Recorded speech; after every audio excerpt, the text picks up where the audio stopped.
이 시간 우리 하나님 말씀 보겠습니다. 시편 37편입니다. 우리 3절로 4절입니다.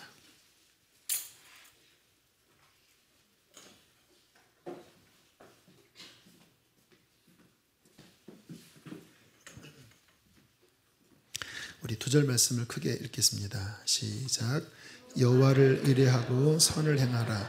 땅에 머무는 동안 그의 성실을 먹을거리로 삼을지어다. 또 여호와를 기뻐하라. 그가 내 마음의 소원을 내게 이루어 주시리로다. 아멘. 제가 주님을 섬겨오면서 근래에 깨달은 하나님의 마음이 있습니다. 근래라고 하는 거는 몇 년 된 것 같아요. 그러나 제 신앙의 여정에서 최근에 깨달은 것인데, 하나님이 우리를 향하여 좋아하는 신앙 양태가 있어요. 그것은 기쁨으로 여호와를 섬기는 것입니다. 주님께서 이러한 신앙을 무척 이뻐하시고 또 그러한 신앙에 굉장히 기쁨으로 반응을 보이는 것을 느꼈어요. 하나님이 좋아서 섬기는 거예요. 억지로가 아니고 또 무서워서도 아니고 의무감도 아니고 또는 어떤 복을 받기 위한 다른 목적이 아니라 그냥 하나님 섬기는 것 자체에 기쁨을 느끼는 거예요. 오늘 밤에 예배하러 오시는 여러분들도 아마 그런 마음이 있으리라 싶어요. 뭐 다는 아니겠지만 예배하러 가는 게 마음 안에 기쁨이 되는 거예요.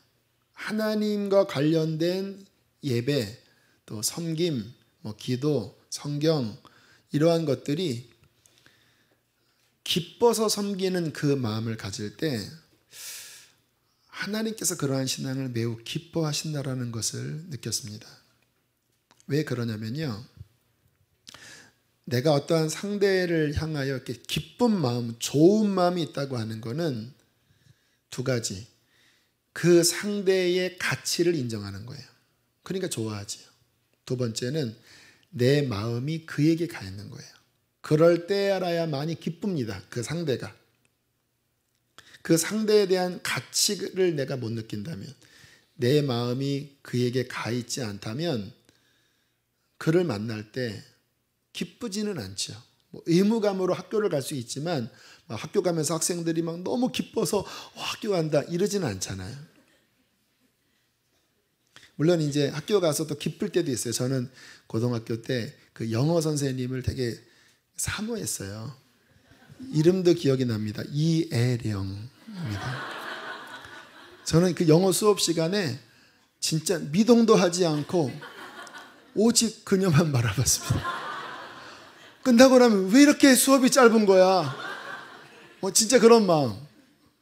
이렇게 좋아하니까 그 영어 수업이 진짜 시간이 막 아깝더라고. 벌써 이렇게 30분이 지났어. 더 봐야 되는데 막 눈도 깜빡하지 않고 주여. 지금도 그런 편이지만 저희 아이들이 좀 더 어릴 때 제가 이렇게 집에 들어가면 이렇게 막 아이들이 기뻐했어요. 이렇게 막 아빠 왔다. 물론 지금도 그러지만 아빠 왔다 할 때 저는 그 마음 깊은 곳에 어떤 영광을 느낍니다.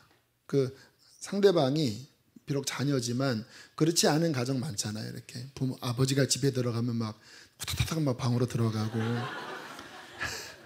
그리고 막 힘들어하는 그런 가정 꽤 많잖아요. 왜? 아버지가 들어오면은 막 닥달하고 지적질하고 막 이렇게 하면 비록 친부지만 아버지가 들어오는 게 기쁨은 아니잖아요. 그런데 막 아버지가 들어올 때 막 아이들이 기뻐하면 그 모습 안에서 영광을 느낄 수 있어요. 왜? 아이들이 나를 그만큼 존중히 여기는 것이고, 기쁨은 억지로 되는 건 아니거든요. 우리가 신앙생활을 하면서 또 우리의 삶의 어떠한 과정을 밟으면서 제일 좋지 않은 게 뭐냐면요, 마음 없이, 사랑 없이 기쁨 없이 억지로 하는 겁니다. 하나님 그러한 섬김에 대하여 되게 불편해 하시는 것 같아요. 제가 이 간증을 여러 번 드렸는데 그만큼 좀 상처가 돼서 그런 것 같아요. 제가 군대에서 군종병도 아니었지만 군종병보다 더 열심히 교회 사역을 했거든요. 아동부도 맡아서 이렇게 진행을 했는데 그때 아이들 데리고 소풍을 가는 날이었어요. 근데 군인이 김밥을 못 사잖아요. 아이들이야 이제 싸우지만 그랬더니 교회 집사님 한 분이 제 김밥을 싸주긴 싸주셨는데 어떻게 하면서 싸주셨냐면 아유 이렇게 김밥이 뭐게 필요해요? 알았어 내가 싸줄게 그냥 이런 식이었어요. 근데 정말 기분 나쁘더라고요. 사람이 제일 상처받는 게 그 음식 갖고 그럴 때 상처받잖아요. 저는 어릴 때 눈칫밥 먹어봐서 그 먹는 거 가지고 상처 주면 되게 저는 속상한데 벌써 그게 25년 전인데도 아직 그 표정, 그 불쾌함, 분명 김밥은 싸줬는데 기쁨 없이 마음 없이 좀 짜증나듯이 그렇게 싸주는 그것 자체가 저한테 안 좋은 기억으로 남아 있어요. 여러분 우리의 신앙생활도 똑같아요. 우리가 하나님을 섬길 때 하나님이 뭐가 부족해서 우리의 섬김을 받으십니까? 주님이 뭐가 모자라서 우리의 헌금을 받으시겠어요?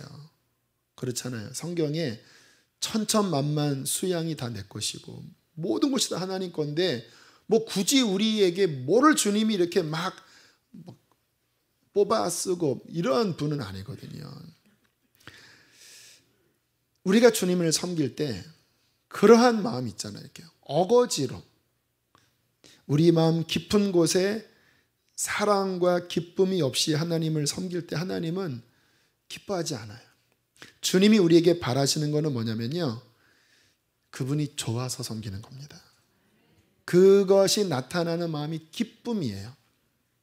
그 수원 한학교의 고성준 목사님 얼마 전에 말씀을 들을 기회가 있었는데 그런 간증을 하시더라고요. 본인이 그 주님 뜨겁게 만났을 때 그때는 모든 예배를 참여해 하셨대요. 그 이제 대학 시절인 것 같아요. 너무 좋아서 아침부터 밤늦게까지 의무가 아니잖아요. 좋아서 하나님께 뭔가를 드릴 때도 뭔가를 바라고 드리는 게 아니었다라는 게 좋아서 드리는 거예요. 하나님 저는 좋아서 드리는 거예요. 여러분 우리의 신앙의 변질이 뭔지 아십니까? 그냥 주님 자체가 좋아서 그분께 드리면 우리 하나님은 사랑이시기 때문에 그것을 기뻐 받으시고 하나님은 더 귀한 것으로 반드시 주시는 분이세요. 왜요? 하나님은 사랑이라서 그러세요. 그런데 우리가 하나님을 대할 때 주님이 원하시는 마음은 그냥 주님 자체가 좋아서 섬기면 그것 자체로 실은 보상이 되는 거거든요. 또 안 오면 어때요? 그러나 그냥 주님이 좋아서 섬기면 좋은데 어느 순간부터 뭔가 내 안에 그냥 기쁨으로 섬기는 게 아니고 내가 이렇게 했는데 왜 하나님 나한테 안 해주시는 거야? 뭔가 거래하듯이 그분을 향한 이 순전한 마음이 이루어지기 시작할 때 우리의 신앙에 문제가 찾아온다. 고 목사님 설교를 얼마 전에 들었는데 그렇게 말씀을 하시더라고요. 여러분 우리 안에 그냥 하나님 좋아서 예배 나오고 그분이 좋아서 섬기고 막 예배할 때 마냥 기쁘고 그랬던 적이 언제이십니까? 아마 지금도 그런 마음 있으신 분들이 많겠지만 한번 오늘 그러한 말씀으로 자신을 한번 돌아봤으면 좋겠어요. 저는 성경에서 정말 기쁨으로 하나님을 섬긴 대표적인 인물이 제가 늘상 말씀드리지만 저는 다윗이라고 보고 있어요. 다윗의 신앙 양태는 굉장히 독특합니다. 특별히 역대상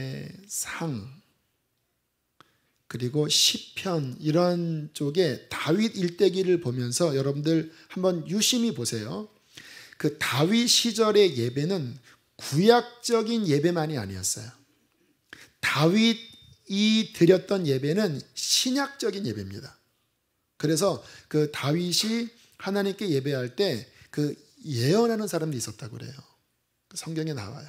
누구는 예언을 하고 누구는 이쪽에서 영적 찬양을 해요. 24시간. 그래서 그 24시간 기도하는 게 그 다윗의 장막 안에서 일어났는데, 구약이면 아직 성령이 그렇게 신약처럼 임하는 시절은 아니거든요. 다소 율법적이고 좀 형식적인 게 그 모세의 예배의 전형인데, 다윗 시대에 다윗이 드렸던 예배는 굉장히 신약적인 모습과 흡사해요. 성령의 감동으로 어떤 말씀을 선포해요. 시를 써요. 그리고 그 시를 또 성령의 감동으로 읊어요. 놀랍지요? 왜 하나님께서 다윗의 그 인생에 그러한 특별한 구약 시대에 사는 사람이었는데 신약 시대 이상의 깊은 어떠한 예배의 문을 열어주셨을까요? 다윗 안에 있었던 주님을 향한 그 기쁨, 그 주님을 향한 그 자발적인 사랑을 주님은 가장 기뻐하셨습니다. 다윗에게. 그래서 다윗의 일대기를 보면 그 중심 안에서 차오르는 그 기쁨에 대한 기록들이 굉장히 많이 나와요. 막 법궤가 들어올 때 막 배옷이 벗겨질 정도로 막 춤을 추잖아요. 한나라의 왕이 그 대낮에 그 여인들이 보는 앞에서 배옷을 입고 얼마나 막 힘차게 춤을 췄는지 막 여기가 들썩들썩 막 옆구리가 다 보이고 막 그랬다라는 거예요. 저는 이 앞에서 이게 이 탬버린 하나 흔들 때도요 고민 많이 합니다. 진짜 이게 좀 그렇다. 하지만 나는 하나님 앞에서 탬버린 칩니다. 막 약간 이래요 아직은. 근데 다윗은 얼마나 기쁨을 주체할 수 없었는지 그런 마음으로 하나님을 예배했다라는 거예요. 그래서 이 다윗의 장막 있죠. 이게 참 놀라운 모습인데, 원래 그 모세의 성막이 이미 기브온 쪽에 있었어요. 모세의 놋제단이. 그런데 다윗은 법궤만 가져다가 그 시온 본인의 그 거처의 장막을 하나 만들어 놓고 가운데다가 그 거룩한 법궤를 놓고 법궤 주위에 제사장들과 레위인들과 또 본인이 악기를 만들어서 24시간 예배했거든요. 만약에 이러한 구조가 모세 시대였다고 하면은 다 죽어요. 왜냐하면 성물을 만지거나 그 거룩한 성물을 보면 큰일 나거든요. 더군다나 법궤는 거기에 핵이잖아요. 그런데 다윗은 그냥 법궤를 봤어요. 근데 하나님은 그것을 허락해 주셨습니다. 왠지 아세요? 다윗이 가졌던 하나님을 향한 기쁨의 신앙을 하나님은 가장 기뻐하셨어요. 이 신약도 그렇고 구약도 그렇고 다윗처럼 하나님 섬기는 게 이렇게 기뻐서 자발적인 마음으로 하나님을 섬겼던 사람은 제가 이해하는 성경의 사람으로는 거의 없습니다. 다윗이 독특하게 가장 최고봉으로 하나님을 섬겨요. 물론 이제 다윗 후대에 보면 솔로몬은 그 왕 되자마자 그 모습이 조금 보였어요. 1000번째입니다. 주님께 대한 감사한 마음이 넘쳐서 1000마리의 제사를 드렸는데 주님은 그것도 기쁘셔서 솔로몬에게 지혜와 부귀와 장수를 주시잖아요. 히스기야 왕 같은 경우는 구약 왕 가운데 위대한 왕이지만 그의 특징은 전심으로 하나님의 얼굴을 구했던 왕입니다. 그러니까 의지했어요 하나님을. 왜? 아수르가 그 당시에 전 세계 제패했거든요. 근데 유다까지 이제 거의 먹으려고 했을 때 히스기야는 전심으로 기도하고 의지했어요. 그래서 그 어려움을 이겼어요. 그러나 다윗처럼 하나님을 기쁨으로 섬기는 양태는 아니에요. 요시야 왕 같은 경우는 율법을 지키려고 아주 허리띠를 졸라맨 사람이에요. 그래서 하나님이 인정했습니다. 요시야처럼 하나님의 말씀 앞에 헌신한 사람은 없다 할 정도로 인정을 하셨지만 역시 다윗처럼 그 기쁨이 하나님을 향한 기쁨의 신앙은 아니었어요. 여러분, 그만큼 하나님을 기쁨으로 섬기는 신앙을 하나님께서는 찾으십니다. 여러분이 진짜 하나님 기쁘게 섬기려면 막 그 하나님을 향한 기쁨이 우리 안에서 차고 넘치셔야 돼요. 자, 기쁨의 신앙의 유익이 무엇이냐? 왜 이것이 중요하냐면요. 제가 가만히 보니까 뭐 운동도 그렇고 모든 이 삶이 기쁨으로 해야 오래 가더라고요. 끝까지 가는 게 뭔지 아세요? 운동이든 공부든 직장이든 끝까지 가는 게 뭔지 아세요? 좋아서 하는 거는 끝까지 가요. 중간에 좀 어려워도요. 그것이 좋으면 조금 멈췄다가도 다시 합니다. 왜요? 좋으니까. 그런데 의무감으로 하는 것, 해야 되니까 하는 거는요. 가다가 어려움이 오면 중도에 하차하게 돼요. 그 운동 경기 중에 그 우리 예전에 이제 축구 보면요. 막 중요한 뭐 4강 또 뭐 결승 또는 뭐 유로피아 뭐 그런 쟁탈전 이런 거 할 때 그 유럽 선수들의 특징은 뭐냐면요. 그 경기 앞두고 그들은 논대요. 즐긴대요. 그러면 실력이 굉장히 올라간대요. 또 그런 유럽 축구는 유소년 그 축구 시킬 때 힘들게 안 하고 그냥 재밌게 즐기게 하면서 서서히 일으킨대요. 그러니까 거기에서 뭐 굉장히 탁월한 축구 선수들이 나오잖아요. 그런데 우리나라는 중요한 경기 앞두고 머리에 이렇게 뭐 하면 된다 이렇게 거의 막 끈 돌라매고 그리고 막 그냥 긴장해서 기쁨으로 하는 게 아니라 막 굉장한 스트레스를 받고 해요. 그래서 단기간은 잘할지 모르지만 길게 보면 한국 선수들은 이게 오래 못 가요. 제가 그 인터뷰를 듣고 그래 기쁨으로 해야 운동도 프로가 된다. 제가 이 예화도 가끔 들었는데 어릴 때 본 그 인터뷰예요. 그 옛날에 우리나라 그 탁구만 남북 대결 할 때 그때 김완기 선수라는 유명한 탁구 선수가 있었어요.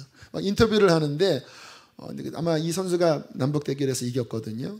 막 인터뷰를 하는 거예요. 김완기 선수는 쉬는 시간에는 뭐 합니까? 탁구 치는데 그러는 거예요. 탁구 선수인데 쉬는 시간에 그 취미 생활에 탁구 친대요. 참 좀 이상한 분이죠. 그 탁구 선수면 쉬는 시간에는 뭐 볼링을 하든지 해야 되는데 제가 느낀 게 이 사람은 완전 이게 본인의 이 주 종목일 뿐만 아니라 이게 좋은 거예요. 그냥 이걸로 그냥 모든 것들을 다 산다라는 것을 느꼈어요. 여러분 우리의 신앙도 똑같아요. 주님 섬기는 것이 기쁨이 돼야 프로적인 신앙생활을 할 수 있습니다. 성경 보는 것도 그래요. 저희 교회가 막 몇 동 강조하는데 그러한 의무감으로 성경을 읽는 것 가지고는 그 깊이 못 들어가요. 그 자체의 기쁨의 그 맛을 보셔야 돼요. 제가 지난 수요일 날 어떤 권사님과 이렇게 대화 나누는데 그런 이야기를 하시더라고요. 그 목사님이 말씀하신 말씀의 맛을 이제 본인은 봤대요. 정말 성경을 읽으니까 10장 읽을 때는 이게 잘 안 들어오다가 이게 10장 넘어가면서부터 정말 이 안에 있는 진액이 막 들어오는데 말씀이 이제 본인의 방패래요.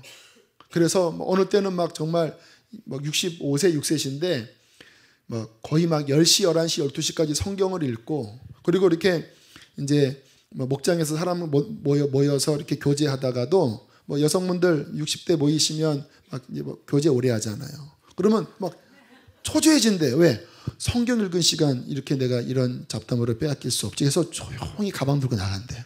어디가? 그러면은 나 성경 읽으러 가. 이렇게 하면서 근데 그 맛에 빠져서 이제는 말씀을 안 읽으면 마음이 불안해진다라는 거예요.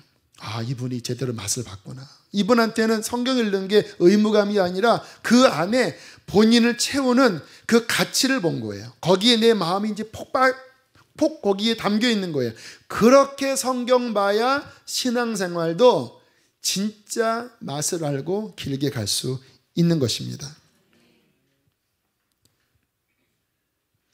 우리의 신앙생활에 하나님 섬기는 것이 기쁨이십니까? 저는 그러한 측면에서 우리 모태신앙 아이들에 대하여 참 고민이에요. 저 같은 경우에는 그 믿지 않는 가정에서 하나님 만났는데 이게 너무너무 좋아서 제 인생을 드린 거거든요. 근데 제가 신학교 때 보니까 억지로 끌려온 슬픈 천명을 지고 태어난 그 부모가 서원해서 마지못해 막 끌려온 아이들이 있는 거예요. 근데 그런 아이들은 기쁨이 없어요. 기쁨이. 본인 원치 않는데 막 부모가 대신 서원해서 왔다라는 거예요. 그러면서 신학교 내내 뭘 고민하는지 아세요? 이게 내 길이 맞나 고민하고 있더라고요. 참, 여러분 어떤 면에서는 부모가 그런 귀한 신앙의 유산을 받고 목회자가 된 것이 저 같은 입장에서 보면은 엄청난 기업이거든요. 유산이거든요. 부모가 다 기도도 많이 해줬으니까. 그런데 당사자한테는 그것이 별로 유익이 안 돼요. 왜요? 본인 안에서 나오는 가치를 발견해서 기쁨으로 하는 게 아니라 의무로 멍이를 씌워줬기 때문에. 근데 저는 오히려 그런 게 하나도 없는데도 제 안에 가치를 발견하니까 이거를 놓치면 안 된다라고 마음이 있다라는 거예요. 그래서 저는 뭐 제 자녀들이나 억지로 하지 않게 하려고 제가 했습니다. 왜? 그거 억지로 한다고 안 되더라고요. 그 앞에서는 좀 하지만 이 속에서 정말 가치를 발견하지 않으면요 오히려 그게 지겨워서 나중에는 진짜 좋은 걸 모르더라고요. 그래서 어느 때는 애들 교회를 다니지 말게 할까, 좀 고생 좀 저 북한에 보내서 한 3박 4일 수련회 갔다 오게 할까, 뭐 이런 생각도 해요. 그래야지 본인 안에서 야 진짜 주님이 좋은 분이구나, 야 신앙생활이 이거구나, 이거를 알아야 이제 하나님 섬기는 게 행복이거든요. 어떤 면에서는 이렇게 교회 가는 거 좀 핍박도 해야 돼요. 이렇게 너 교회 가지 마라. 뭐 저도 목사로서 교회 가지 마라 하면서 막 핍박을 하고, 그래서 막 정말 교회 가는 것이 막 정말 그 애절함이 될 때 그런 생각도 제 안에 있어요. 아마 우리 아이들이 기뻐할 거예요. 그러면 자유다 그럴 것 같아요. 여러분 성경에는요, 여러분이 그러한 눈으로 읽으면 신구약 전체에 기쁨으로 하나님을 섬기라고 하는 권면이 굉장히 많이 나오는 것을 알게 될 거예요. 오늘 읽은 말씀, 여호와를 기뻐하라. 그가 내 마음의 소원을 내게 이루어 주시리로다. 항상 기뻐하라. 주 안에서 기뻐하라. 이것이 하나님의 뜻이라고 말씀하세요. 시편 100편에는 기쁨으로 여호와를 섬기며 찬송하면서 그 앞에 나아갈지어다. 하나님을 기쁨으로 섬기라는 거예요. 그래서 늘 다윗처럼 찬양하라는 거예요. 왜? 너무 좋으니까 흥얼흥얼 하듯이. 여호와를 기뻐하는 것이 너희의 힘이라 라고도 말씀을 하고 있어요. 하나님께서는 기쁨으로 하나님을 섬기는 자들을 눈여겨보십니다. 왜요? 마음이 가는 거예요. 그에게. 왜? 그 기쁨은 그 마음이 나에게 있다라는 것이고 나에 대한 가치를 마음 기쁨 중심에서 이해했다라는 거거든요. 그러나 우리의 신앙에 기쁨이 사라져버린다면, 어느 순간 하나님을 섬기는데 그냥 의무감만으로 내 마음이 전락했다면 여러분 굉장한 위기가 찾아온 것입니다. 우리 성경 하나 좀 찾아볼게요. 신명기 28장 보세요. 신명기 28장 47절 48절 보세요.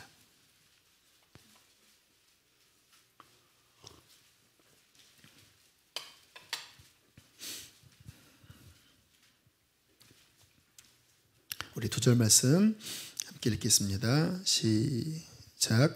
내가 모든 것이 풍족하여도 기쁨과 즐거운 마음으로 내 하나님 여호와를 섬기지 아니함으로 말미암아 내가 줄이고 목마르고 헐벗고 모든 것이 부족한 중에서 여호와께서 보내사 너를 치게 하실 적군을 섬기게 될 것이니 그가 철멍에를 내 목에 메워 마침내 너를 멸할 것이라. 자, 신명기 28장이 그 복과 저주에 관한 말씀이잖아요.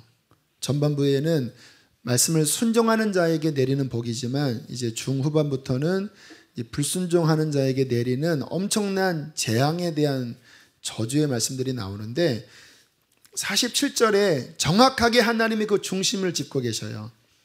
내가 모든 것이 풍족하여도 무엇이 사라져버렸냐? 기쁨과 즐거움이 사라져버린 거예요. 하나님이 많은 것들을 주셨는데 무엇을 잃어버렸는가?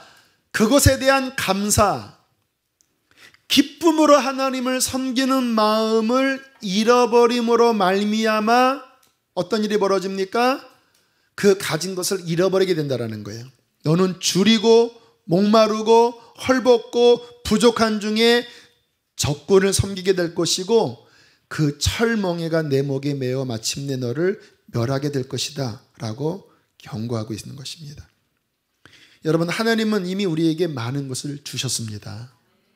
주님은 무엇을 원하세요? 그것에 대한 기쁨으로 하나님께 나아가는 거예요. 즐거운 마음으로 섬기는 거예요. 왜? 하나님이 너무나 많은 것들을 주셨기 때문에. 그러나 어느 순간 그 기쁨을 잃어버리면, 기쁨을 잃어버렸다는 건 뭐냐면 더 이상 하나님이 가치 있게 안 보이는 거예요. 그리고 마음이 하나님께로부터 멀어진 거예요. 그러니까 이제 다 의무감밖에 되지 않죠. 왜 나는 이런 거를 해야 돼? 월급 탈 때마다 또 11조를 내야 돼. 막 이렇게. 어떤 분이 그러더라고요. 주님 오실 날까지 헌금 목록은 절대 늘면 늘지 줄지는 않는다. 뭐 건축헌금, 1,000번째 헌금, 뭐 선교 헌금, 무슨 헌금, 뭐 이런 게 막 무겁고, 뭐 교회에 와서 뭐 목자를 막 시키고 또 뭐 교사를 시키려고 하고 막 뭐를 하라고 하고 뭐 55사단 헌금을 하라고 막 하면은 다음 주 오지 말아야지 막. 마음 안에 기쁨으로 여호와를 섬기는 마음이 사라지고 의무감과 내 안에 불평이 나오기 시작할 때 주님이 뭐라고 말씀하십니까? 너는 가진 것도 잃게 될 것이다. 너는 적군을 섬기게 되고 그 철멍에가 네 목에 메어져서 너는 마침내 멸망받게 될 것이다 라고 말씀을 하고 있는 것입니다. 저는 신앙생활을 하면서 그러한 모습 많이 봐요. 저 자신도 그렇고 다른 사람도 그렇고 분명히 하나님께서 분명히 많은 걸 주셨어요. 이미. 물론 사람은 언제나 상대편까지요. 오늘 영상으로 본 저런 분의 보면 우리는 얼마나 많은 걸 가졌나요? 그러나 또 우리의 눈을 들어 또 막 더 좋은 거를 바라보면 상대적으로는 또 빈곤감을 느낄 수 있죠. 분명히 하나님이 많은 것들을 주셨는데도 불구하고 이렇게 입술에서 불평이 나오기 시작하는 사람들이 있더라고요. 저를 포함해서. 물론 문제는 있죠. 언제나 보는 시각 나름이니까. 그런데 그렇게 불평이 나오기 시작하고 감사가 이뤄지고 막 그 속에서 이제 짜증이 나는 거예요. 하나님을 섬기면서. 그러면 정말로 그 가진 것조차도 잃어버리더라고요. 그리고 본인의 그 말이 결국 자기를 얽매여서 더 영적인 묶임, 더 영적인 나락으로 떨어지게 되는 것을 저 자신도 그렇고 많은 사람들을 봤어요. 그러나 반대로 분명히 어렵지만 막 의지적으로 감사하는 사람이 있어요. 저는 그래도 감사합니다. 재작년에 소천하셨나요? 유석경 전도사님, 지구촌 교회 전도사님이었고 당신은 하나님을 오해하고 있습니다. 그 책을 쓰신 분 있잖아요. 참 저는 이분 설교를 직접 들어보지는 않았는데 이제 영상으로 좀 보려고 그래요. 오늘도 예배하기 전에 잠깐 봤는데 참 놀라워요. 직장암 말기 판정을 받았거든요. 그런데 이분이 하는 고백이 뭐냐면 오히려 더 감사한대요. 본인은 그 책에 이 암으로 말미암아 더 감사한대요. 왜냐하면 그전에는 이게 끊으려고 해도 안 끊어지는 어떠한 그 육신의 미련이 있었대요. 그렇게 원하지만 안 되는 게 있잖아요. 그런데 딱 이제 1년밖에 안 남았습니다. 선거가 떨어진 다음에 그게 쉽게 나아지더래요. 그리고 더 천국이 가까워지고 본인 안에 그 어느 때보다도 하나님과 가깝고 이 질병이 자신을 누르는 게 아니라 더 큰 기쁨을 누리는 걸 보면서 복음의 능력을 경험했대요. 하나님은 그러한 분에게 하늘에 더 큰 기쁨을 부어주시더라고요. 할렐루야. 참 빈익빈 부익부예요. 분명히 하나님이 주셨는데 원망하고 불평하고 감사하지 않고 기쁨으로 섬기지 아니함으로 말미암아 가진 것도 잃어버리고 적군에게 지고 철멍에가 씌워지는 사람들이 있는 반면, 세상에서 보면 이제 절망이다, 이제 끝이다, 너는 이제 얼마 못 산다 라고 함에도 불구하고 오히려 더 복음의 능력을 붙잡고 더 하나님을 기쁨으로 섬길 때 그 기쁨의 신앙, 고난 중에 보이는 기쁨의 신앙으로 하나님은 더 영광 받으시지 않겠습니까? 하나님은 그런 사람을 찾으세요.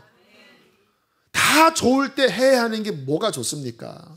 근데 좋은데도 감사하지 않은 거는 정말 저주받을 일이고, 다 좋은데 해하는 것보다 정말 부족하지만 그러나 하나님의 은혜를 기억하고 기쁨으로 하나님을 섬기는 모습 속에서 주님은 너 진짜 나를 믿는구나, 너 진짜 나를 인정하는구나, 참다운 믿음을 보시지 않겠습니까? 자신을 돌아보십시오. 기쁨으로 하나님을 섬기고 계십니까? 감사해야 될 것들에 대하여 하나님께 감사하고 있나요? 아니면 어느 순간부터 기쁨을 다 잃고 광야의 이스라엘 백성처럼 마음 안에 또 입술 안에 자꾸 투덜거리는, 물론 항상 투덜거릴 때 객관적으로 보면 그게 맞는 말이에요. 광야에서 이스라엘 백성들이 물이 없다, 고기가 없다, 애굽에서 지내는 게 더 낫다라고 하는 말이 틀린 말은 아닐 수 있죠. 그러나 하나님은 언제나 그 속에서 불기둥이 있고 구름기둥이 있고 새벽마다 내리는 만나가 있고 따르는 반석에서 생수가 터지고 하나님의 언약이 함께하는 그것을 믿음의 눈으로 보면서 감사하기를 원하시거든요.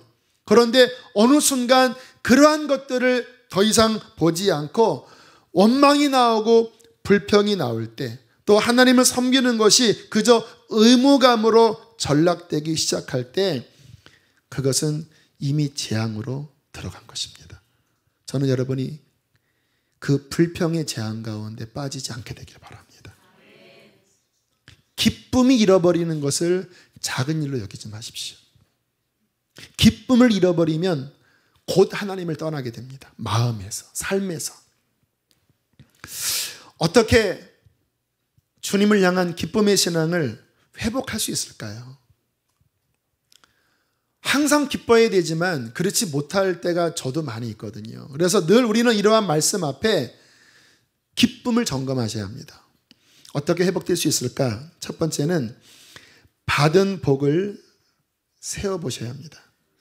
그 찬송가 있죠? 한번 들어보세요. 세상 모든 풍파 너를 흔들어 약한 마음 낙심하게 될 때에 내려주신 주의 복을 뭐 하라고요? 세어라. 복을 세어라.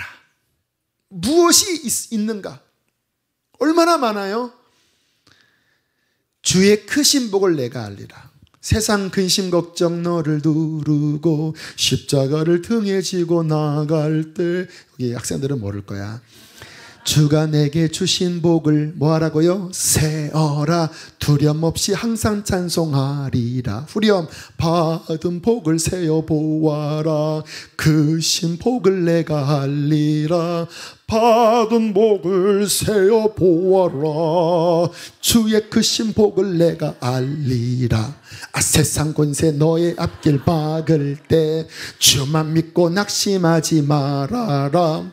천사들이 너를 보호하리니 염려 없이 앞만 보고 나가라.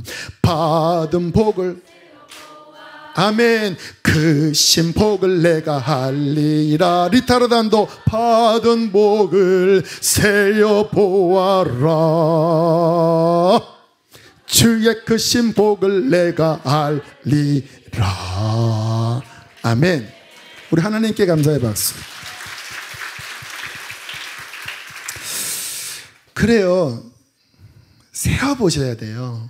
왜냐하면 이렇게 보면 문제가 있지만, 그러나 하나님의 은혜의 눈으로 바라보면 우리는 이미 너무나 많은 것들을 가지고 있어요.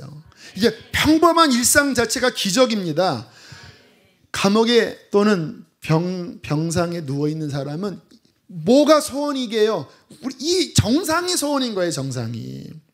여러분의 자녀들이 학교 갔다가 오후에 돌아오고 공부 좀 못해도 그냥 이렇게 그냥 있는 거예요. 이 자체가 누구는 사무치도록 그리워하는, 제발 한 번만이라도 하나님 그렇게 되면 좋겠다고 하는 기적이거든요.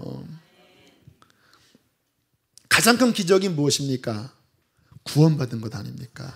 이거는 내가 거듭났다, 구원받았다, 이거 끝난 거예요. 이거는 와, 나 같은 자가 영원한 생명을 얻었고 그 피로 구속함을 받아 내 죄가 사하여졌고 나는 이제 하나님 자녀가 되었고, 와, 여러분 다른 거 다 없어도 괜찮아요. 뭐 병실에 있어도 괜찮아요. 구원받았다 그러면 이거는 끝난 거예요.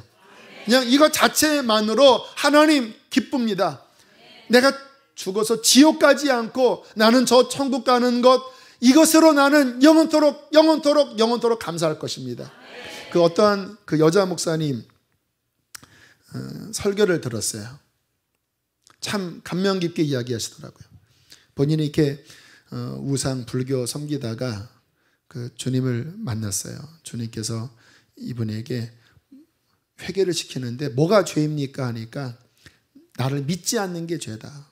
그러면서 성령의 감동으로 막 뜨겁게 이렇게 회개하고 이분이 이제 거듭나셨는데, 그리고는 얼마나 그 구원의 감격에 빠지셨는지 하루에 뭐 8시간 9시간을 울면서 하나님 앞에 감사를 드리는데, 나중에는 하나님 앞에 이렇게 울었대요. 주님, 내 안에 이 기쁨과 감사가 넘쳐나는데 더 이상 표현할 말이 없습니다. 너무 이게 큰데 나의 그 인간의 표현으로 더 이상 감사할 수 있는 표현이 없는 것이 너무나 안타까워서 웁니다. 더 감사 없나요? Thank you, 아리가또 고자이마스, 쉐쉐. 어떤 뭐가 있지 또? 막 우는 거예요. 왜? 난 더 감사를 고백하고 싶은데 내 안에 있는 것은 막 천만인데 이 고백하는 게 왜 요거밖에 없나 하고 막 울었다라는 거예요. 여러분, 하나님 앞에서 주님이 이미 베푸신 많은 것들을 날마다 헤아리는 자가 되십시오.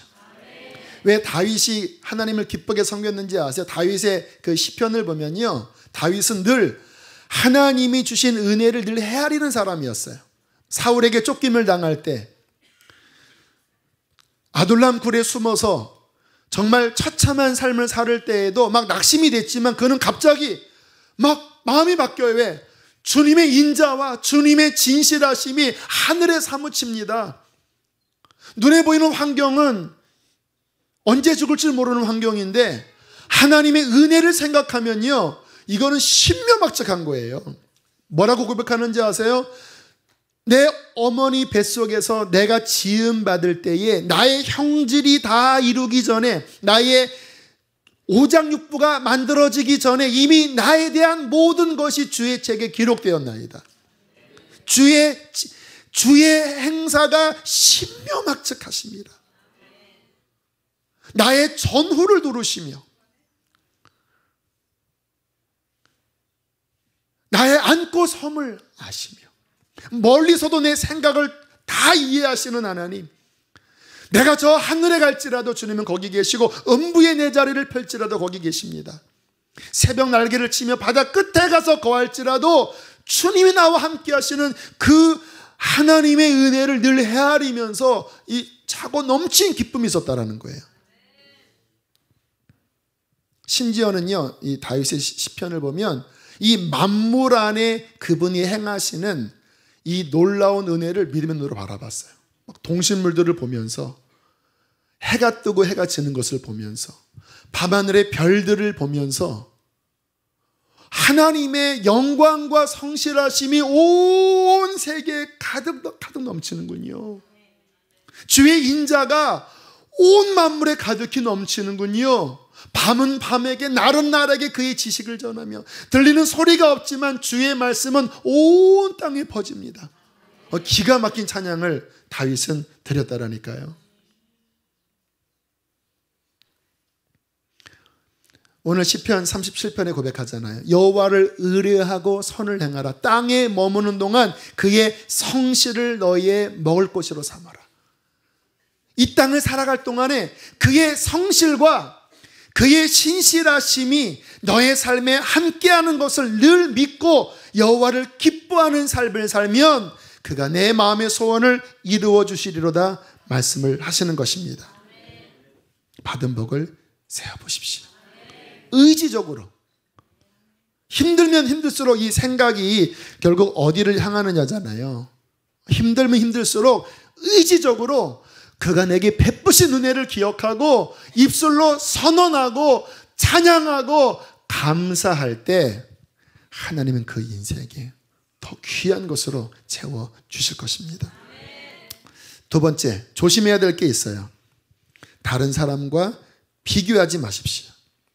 가장 우리를 비참하게 만드는 것은 뭐냐면 비교하는 거예요. 하나님은 각각의 분량에 맞는 은혜를 주셨습니다. 그 안에서 비교할 것 없어요. 그 안에서 하나님이 내게 주신 게 베스트예요.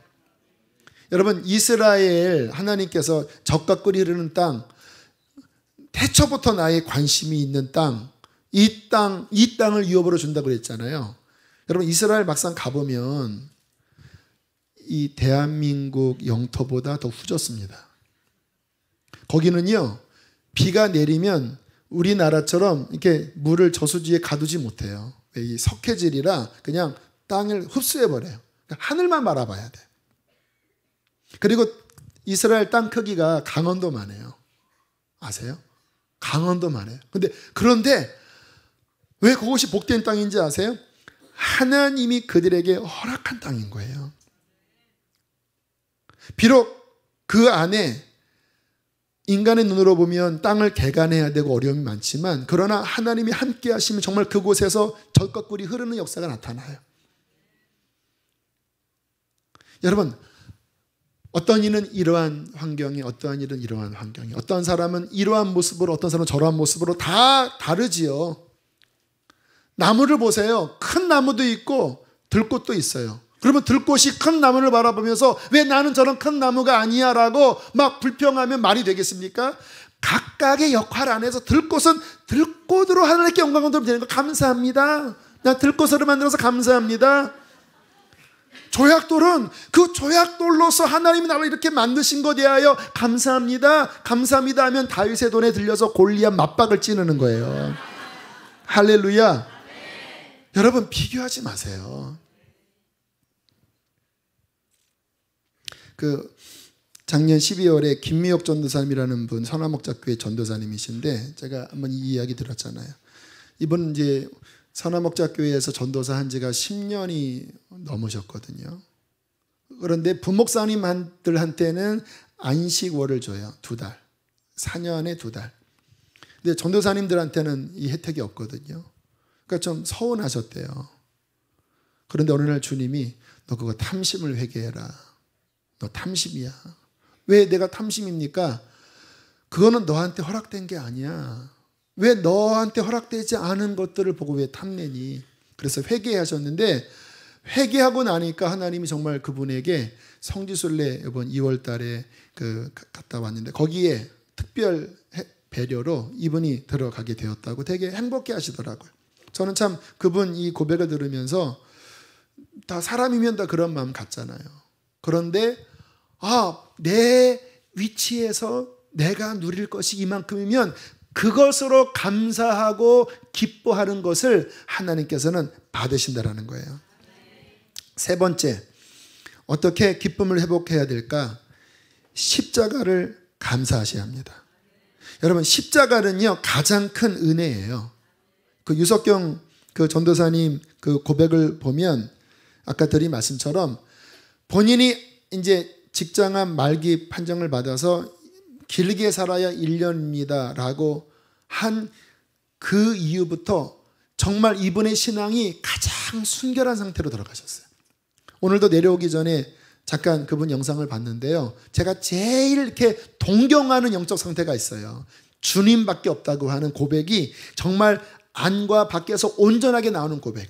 그리고 그의 생각이 성령께 사로잡힌 생각 있잖아요. 근데 이거는 아무나 안 돼요. 정말 내 모든 것을 포기하는 어떤 것들을 통과할 때 이러한 그 능력이 나오거든요. 근데 이분 안에 이게 흘러나와요. 놀랍게 흘러나와요. 제가 진작 알았다고 하면은 어차피 뭐 여기 지구촌 교회 분당이들 계시니까 저에게 모셨을 것 같아요. 근데 제가 늦게 알아버렸어요. 아쉽더라고요, 되게. 그래서 앞으로 영상을 좀 더 많이 들어야 되겠다라는 생각을 하는데, 이분이 제가 가장 동경하는 그 신앙의 경지로 쑥 나가게 했던 것은 십자가였습니다. 질병이었어요. 박보현 목사님이 늘 자신의 아들이 언젠간 주 앞에 돌아오면 기도 제목이 뭐냐면요, 가장 어려운 목회를 하게 해달라고. 왜냐하면 무엇이 복인지를 아니까. 그런 면에서는 이미 저는 어떤 면에서는 그것을 점점 잃어버리는 것이 아닌가라고 하는 안타까움도 있어요. 조심해야 되겠죠. 여러분, 우리의 삶에 하나님께서 십자가를 주실 때 그 십자가는 여러분에게 베푸신 가장 큰 은혜입니다. 낮아지게 되면요, 진짜 속으로 야호 그러십시오. 낮아지게 되는 상황이 되면 그것은 정말 하나님이 여러분을 사랑하는 증거입니다. 우리의 삶에 하나님이 허락한 그 십자가, 그것은 정말 우리가 하나님 앞에 기쁨으로 감사해야 될 감사의 이유인 것입니다. 마지막으로요, 우리의 신앙의 기쁨을 회복하려면 가장 본질적인 부분이에요. 주님을 더 사랑하는 신앙을 회복하셔야 돼요. 여러분, 이게 내가 누구를 이렇게 기뻐하는 거는요, 그를 사랑하는 겁니다. 내가 누군가를 보면은 기뻐요. 그거는 그를 사랑하는 거예요. 하나님이 왜 우리가 기쁨으로 하나님을 섬길 때 행복해 하시냐면, 그때 비로소 사랑을 느끼는 거예요. 너 나 정말 좋아하는구나. 너 나 사랑하는구나. 오늘 아가서를 읽었거든요. 아가서가 이 성도와 예수 그리스도와의 이 신앙의 정점을 솔로몬과 술람미의 이 연인 관계로 묘사한 그 성경이 아가서거든요. 이 아가서에 나오는 주요 내용이 뭐냐면, 우리가 너를 기뻐했다라는 거예요.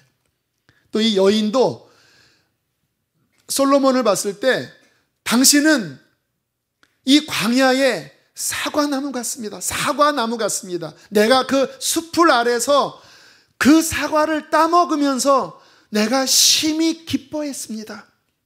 그러면 그 신랑은 뭐라고 표현하는지 아세요? 너는 이 광야의 숲을 사이에 수선하다.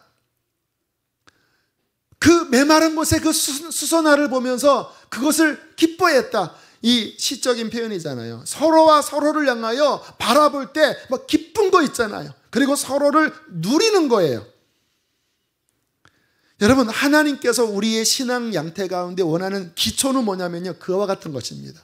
우리가 그분을 바라볼 때 사과나무에서 사과 같은, 그것을 따먹으면서 그분의 사랑을 누리면서 기뻐하는 것.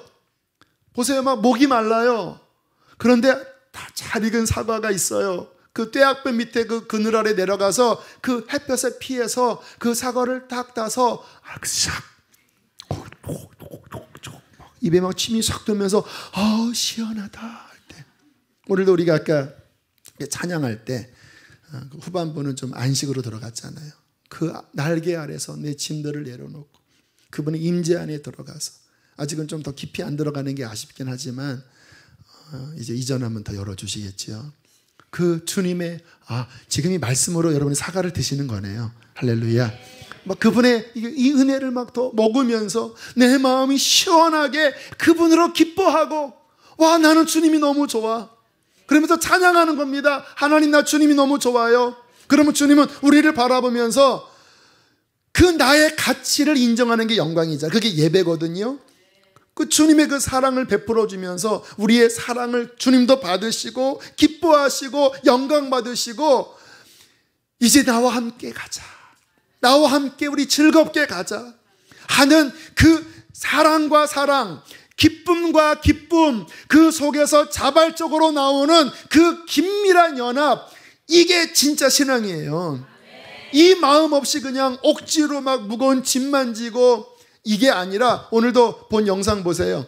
그 감옥에 20년을 있었잖아요. 10년간 저렇게 고생하다가 10년 더 있었다잖아요. 하지만 그 속에서 말씀을 갈망하고 그 하나님을 누리면서 기뻐하는 모습 보세요.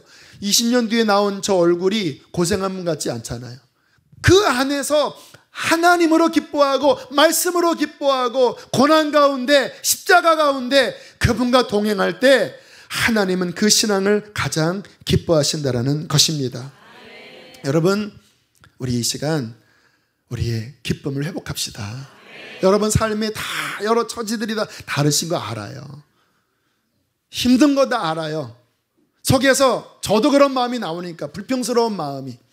하지만 그럴 때마다 자신을 돌아보면서 하나님이 기뻐 받으실, 막 교회 나오는 게 그 첫사랑처럼 막 기쁨으로 나오고, 찬양이 막 억지로 하는 게 아니라 막 그분 앞에서 막 일어날 수밖에 없는, 손을 들 수밖에 없는 그 열정이 나오고, 하나님을 섬기는 것이 나의 행복이고 즐거운 그 기쁨이 회복될 때 하나님은 당신의 문을 열어주실 것입니다. 아니, 그런 거 열어주지 않아도 상관없어요. 무엇 때문이 아니에요. 뭔가를 바래서가 아니에요. 그냥 주님이 좋은 거예요. 그냥 내가 주님만 바라보는 것도 너무너무 행복한 거예요. 그 신앙이 우리 안에 있을 때 우리는 끝날까지 승리하게 될 것입니다. 우리 함께 이 시간 이 믿음으로 찬양하기를 원합니다. 우리 기쁨과 감사의 찬양으로 하나님께 영광을 돌립시다. 우리 주님의 임재 앞에서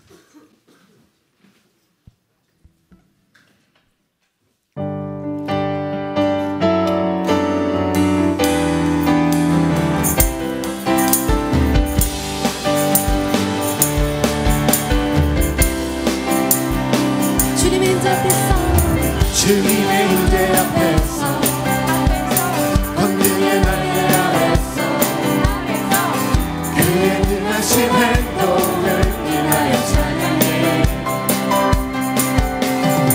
주님의 임재 앞에서 권능의 날개 아래서 그의 능하신 행동을 인하여 찬양해. 주의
다시 한번 기뻐하며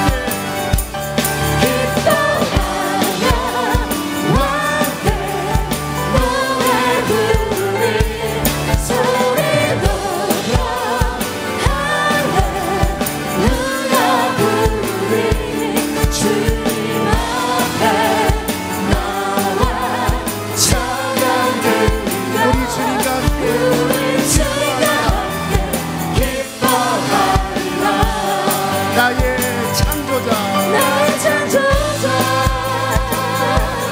나의 구원자 가장 귀한 나의 예수님 찬양합니다. 나의 치료자 나의 사랑 목자 되신 주 예수 나의 주 찬양합니다. 나의 창조자 나의 창조자 나의 구원자 가장 귀한 나의 예수님 찬양합니다.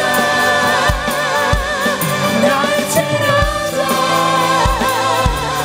나의 사랑 목자 되신 주 예수 나의 주 찬양하리. 찬양하라 내 영혼아 찬양하라 내 영혼아 찬양하라 내 영혼아 할렐루야 내 손에 있는 것들아 다 찬양 송축하라 내 영혼아 송축하라 내 영혼 밤의 여호와의 전에 서 있는 너희들아 다 송축하라 내 영혼아 할렐루야 내 손에 있는 것들아 다 송축 기뻐하라 내 영혼아 기뻐하라 내 영혼 기뻐하라 내 영혼아 기뻐하라 내 영혼아 할렐루야 내 속에 있는 것들아 다 우리 한 번 더 기뻐하라 내 영혼아 일어나서 찬양할 분들은 일어나서 찬양하세요. 오나 기뻐하라 기뻐하라 내 영혼아 내 속에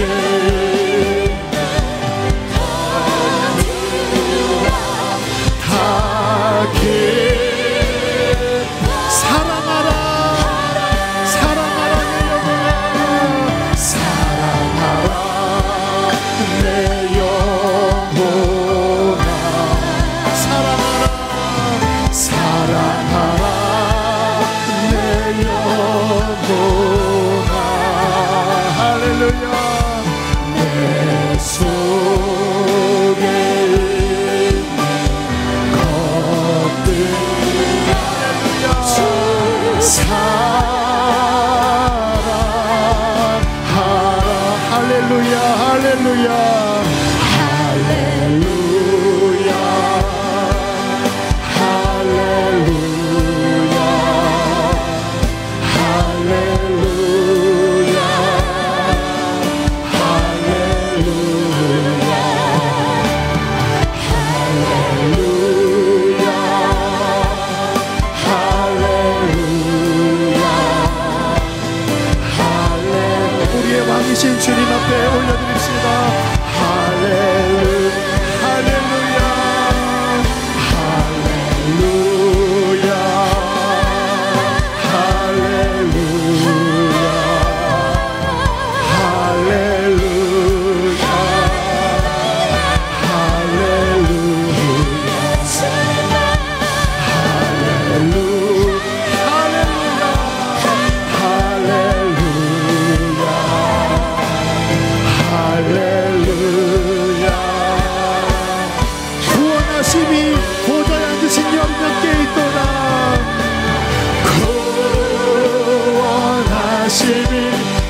있도록 구원하시니 보좌에 계시는 어린 양께 있도다.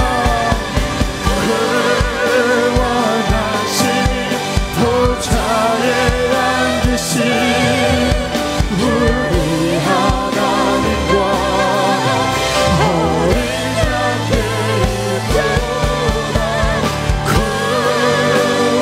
구원하시니 보좌에 앉으신 우리 하나님과 어린 양께 있도다.